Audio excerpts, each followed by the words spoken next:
Angiogram করা এটা কিন্তু শরীরের ভিতরে ঢুকতে হয়। আমরা আগে পা দিয়ে করতাম, পায়ের রক্তনালীর ভিতর দিয়ে হার্টে পৌঁছে যেতাম। 40-এর নিচে 30-এর নিচে পেশেন্ট ফেইন্ট হয়ে পড়ে যায়। আপনার পরিচয়ের সাথে একটা কথা বলেছি যে ইন্টারভেনশনাল কার্ডিওলজিস্ট, স্যার কি বিষয়টা একটু বুঝিয়ে বলবেন?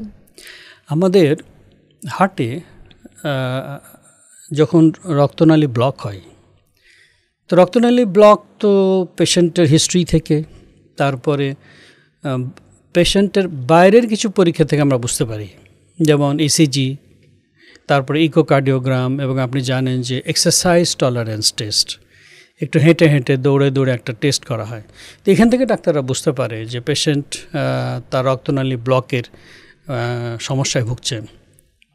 কিন্তু কতখানি রক্তনালী ব্লক, এটা কিন্তু অ্যানজিওগ্রাম যে পদ্ধতিটি আছে সেই অ্যানজিওগ্রাম করেই কিন্তু বুঝতে হয়। অ্যানজিওগ্রাম করা এটা কিন্তু শরীরের ভিতরে ঢুকতে হয়।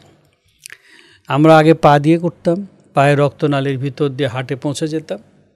আর এখন আরেকটু আপডেটেড, আমরা এখানকার যে রক্তনালী, যেই পালসটা আমরা ধরে আমরা কাউন্ট করি, সেই আর্টারি, যেটাকে রেডিয়াল আর্টারি বলে, এটাকে আমরা পাংচার করে এখান থেকে আমরা আমাদের যে টিউবটা সেটা আমরা হার্টের কাছে নিয়ে যাই। তারপরে আমরা ওষুধ প্রয়োগ করলে সেখানে হার্টের যে রক্তনালীগুলির যে ভিডিও চিত্র সেটা চলে আসে। আপনি জানেন যে আমাদের হার্টে 3টে বড় রক্তনালী আছে, এবং 3-4 12 বা 3-5 15 এরকম শাখা প্রশাখাগুলি আছে। তো এই রক্তনালী যে 3টা মেন, সেটা নাকি কোনো শাখাতে ব্লক আছে, এইটা নির্ধারণ করা, এবং ব্লক থাকলে যে ব্লকটা ছুটানো হয়, যেটাকে সাধারণ পরিভাষায় রিং বলা হয়, আমাদের মেডিকেলের পরিভাষায় আমরা অ্যানজিওপ্লাস্টি বলি।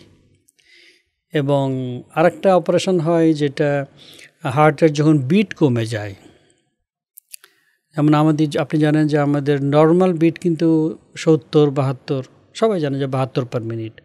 কিছু কিছু রোগ আছে যে বিটটা কমে যায়, 40-এর নিচে 30-এর নিচে পেশেন্ট ফেইন্ট হয়ে পড়ে যায়, সিনকোপাল অ্যাটাক। তখন আমরা হার্টের ভিতরে আর্টিফিশিয়াল পেসমেকার লাগাই। তো এই যে সমস্ত জিনিসগুলিকে ইন্টারভেনশন বলে। তো এটা সব কার্ডিওলজিস্ট করে না, যারা করে তাদেরকে ইন্টারভেনশনাল কার্ডিওলজিস্ট বলা হয়।